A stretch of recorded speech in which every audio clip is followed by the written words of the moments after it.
कोमेजून जात बापाचं बर का. कारण गरीब बाप कष्ट करत असतो एवढं एकच काय नाही, मुलीचं चांगलं व्हावं, मुलगा चांगल्या संस्कारात वाढावा एवढीच अपेक्षा असते बापाची. तुकोबरांना ते उपमा द्यावी वाटली त्याचं कारण आहे. जसं एखाद्या मुलीचं लग्न जमावं महिला मंडळ आणि लग्न जमलेल्या दिवशी मुलगी लय खुश असते का? कारण मुलीला मुलगा दिसायला चांगला पाहिजे. आहे की नाही? तो कसा असू दे, तो दिसायला चांगला पाहिजे. आईला जावई पैशावाला पाहिजे. बापाला फक्त मुलीचं सुख पाहिजे. खर्च किती करतो. बैठक बसली काहीच देऊ नका म्हणणारे जेवढे नेतात ना तेवढं दुसरं कोणीच घेत नाही. डायरेक्ट हुंडा मागणार नाही, पण ही वस्तू ती वस्तू ती वस्तू. आणि मग आतून आवाज येतो, आवा इकडे या, मुलगा आहे आपल्याला, त्याचं शिक्षण आहे, थांब ग, पोरीचं चांगलं होत असेल तर मी काय घाबरतो का काय? ऐका ना, तोच दिवस उजडतो मायबाप. सकाळच्या वेळेला पाहुणे रावळे येतात, दुपारच्या वेळेला पंगत बसली जाते, संध्याकाळच्या वेळेला लग्न लागलं जातं, सगळे लोक जिकडे तिकडे होतात आणि आता मुलीला जायची वेळ येते. जाते लाडाची लेक आज सासरी, जाते लाडाची लेक आज सासरी, लेक एकुलती एक दिली परक्या घरी, जाते लाडाची लेक आज सासरी. ती मुलगी ना आजी जवळ जाते, आजी आता मी चालले पण बाबाला उपवाशी ठेवू नको बरं. मुलगी जाते तिकडं आणि विचार कोणाचा करते? बापाचा. आणि बाप सुद्धा किती विचार करतो ते मला पुढे सांगायचंय. आईला म्हणते, आई तू लय हुशार समजते, बाबा साधा आहे माझा, भोळा आहे बाप माझा, त्याला वाईट वाटेल असं कधी वागू नको.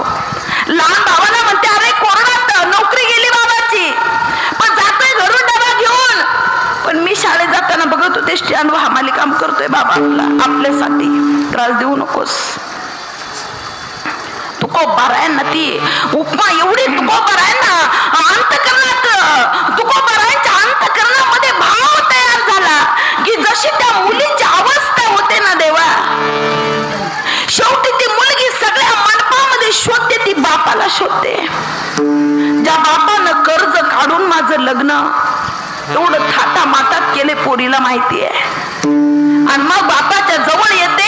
अरे आतापर्यंत कधी न रडणारा बाप, स्वतःची आई गेली तरी न रडणारा बाप, आता मात्र त्यांना अश्रूला वाट मोकळी करून दिली आणि पोरगी बापाच्या गळ्यात पडते, रडते. ती जी स्थिती होते ना त्या स्थितीचं वर्णन तुकोबाराय करतात. कन्या सासुऱ्याशी जाई मागे परत, बाबा मला जायचं नाही म्हणते, नाही जायचं बाबा मला सासरे. तुकोबाराय म्हणतात, तसं माझ्या जीवाला झालं अभंगाचं दुसरं.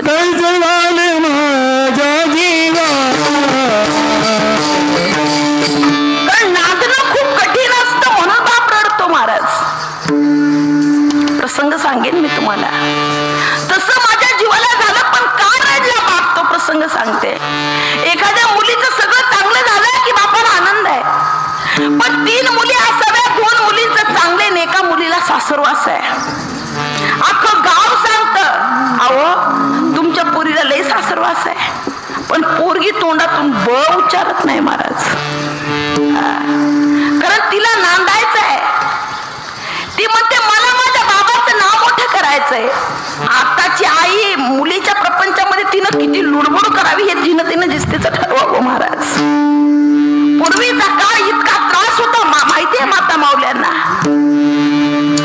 बापाने विचार केला जाऊन येऊ, म्हणजे न कळत जाऊन येऊ, पण मुलीची तक्रार नाही म्हटल्यावर करणार तरी काय. आणि ऐका पुरुष वर्ग, हृदय पाझरेल तुमचं महाराज. बाप मुलीला भेटायला गेला न सांगता. अख्खं गाव सांगत होतं मुलीला सासरवास आहे, पण ज्यावेळेला बाप न सांगता मुलीच्या दारात गेला, त्या बापानं दृश्य पाहिलं, जावई मुलीला मारत होता महाराज. मुलगी आक्रोश करत होते, मुलगी रडत होते. बापाला आता जाऊन माझी मुलगी घेऊन जातो म्हणता येत होतं, पण दुसऱ्या क्षणाला मुलीचं आयुष्य तर इथंच आहे, तिला माझ्याकडे समाज जगू देणार नाही. दुसऱ्या क्षणाला विचार करणारा तो बाप आहे. म्हणून तर त्याला आधार म्हटलेलं आहे महाराज, म्हणून तर त्याला खांब म्हटलेलं आहे, म्हणून तर त्याला सहन करण्याची ताकद म्हणजे बाप म्हटलेलं आहे. लक्षात उघड्या डोळ्यानं मुलीला जावई मारतोय, बाप बाहेर आहे. बापाला सहन नाही झालं, जोरात खोकला बाप. 1-2 वेळा खोकला, यांना आवाज आला की बाहेर कोणीतरी आलंय. आणि 2 मिनिटानं बापानं आत प्रवेश केला. 1-2-3 मिनिटानं तर सगळं नॉर्मल होतं. व्यवस्थित ऐका, जी मुलगी 5 मिनिटापूर्वी आकांत करून रडत होती, तीच मुलगी 5 मिनिटानंतर एवढी नॉर्मल कशी होऊ शकते? बाबा न फोन करता आला, मला कळवायचं ना मी येणार आहे म्हणून, मी काहीतरी बनवून ठेवलं असतं. बापाला काहीच कळेना हा भास आहे का, रिअल काय आहे आणि नाटक काय आहे. अगं दीदी आता तर काय झालं बाबा? काहीच नाही. अहो तुम्हाला म्हटलं ना तुम्ही ती मोठ्या दीदीकडे जात जाओ, मला काही टेन्शन नाही, काही काळजी करू नका बाबा, मी तुमची मुलगी आहे, काही असल्यावर सांगणार नाही का? आता जावं याच्या मनात काही ऐकले का काय सासऱ्यानं? लाज खाली मान घालून बसा ना मामांची. चहा पाणी झाला, जेवण झालं महाराज. बाप गाडीवर निघाला आणि बापाने लागून पोरीला बोलवलं, बाई इकडे. काय काय सांगू तुझ्या आईला, तुझ्या आईला काय निरोप देऊ का तुझं नांदणं कसं आहे? सांगा महाराज काय उत्तर आहे? बाळा काय सांगू तुझ्या आईला की तुझं नांदणं कसं आहे? कदाचित तुम्हाला माझी भाषा कळेल ना, मला माहिती नाही, पण मुलीला उत्तर दिलं, बाबा माझ्या आईला सांगा माझं नांदणं ना कोपरातल्या कळीसारखं आहे. माझ्या नगर जिल्ह्यातली भाषा आहे, तुम्हाला समजावून सांगते मी. कोपरातल्या कळीसारखं. बापाला काहीच नाही कळलं, पण मुलगी बोलून गेली, बाप निघून गेला. बाप म्हटलं मला रडायचंय तर हवेने जाऊन जमणार नाही. मधल्या रस्त्यावरून बाप घरी जायला निघाला. खूप तहान लागली, एका विहिरीजवळ त्यानं गाडी थांबवली महाराज. पायऱ्याने तो बाप आत गेला, पाणी पिला, त्यानं चेहरा धुतला, पोटभर पाणी तो बाप पिला. आणि ज्यावेळेला तो वरती जायला निघाला त्यावेळेला हा जो कोपर आहे ना, तो हा दंड्या कठाडाला लागला. कशाच्या? विहिरीच्या. जोरात कोपर ज्यावेळेला कठाडाला लागला आणि ज्या वेदना झाल्या त्या वेदनेला कळ असं म्हणतात. ती इतकी कळ त्या कोपरामध्ये आली का त्या बापाला रडता येईना, सांगता येईना आणि काहीच करता येईना.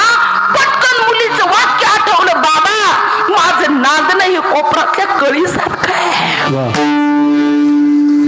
बाप रडतो तो फुकट रडतो का महाराज? तो रडतो कारण शेवटपर्यंत जबाबदारी माझी लेकरू दुसऱ्याच्या घरी आहे, जाईपर्यंत त्या बापाला काळजी त्या मुलीची असते. म्हणून तुकोबारा इथं बापाचा आणि मुलीचा प्रसंग सांगतात. देवा तसं माझ्या जीवाला होतंय. पण मग तुकोबाराने अभंग इथं का नाही थांबवला हाही प्रश्नच आहे.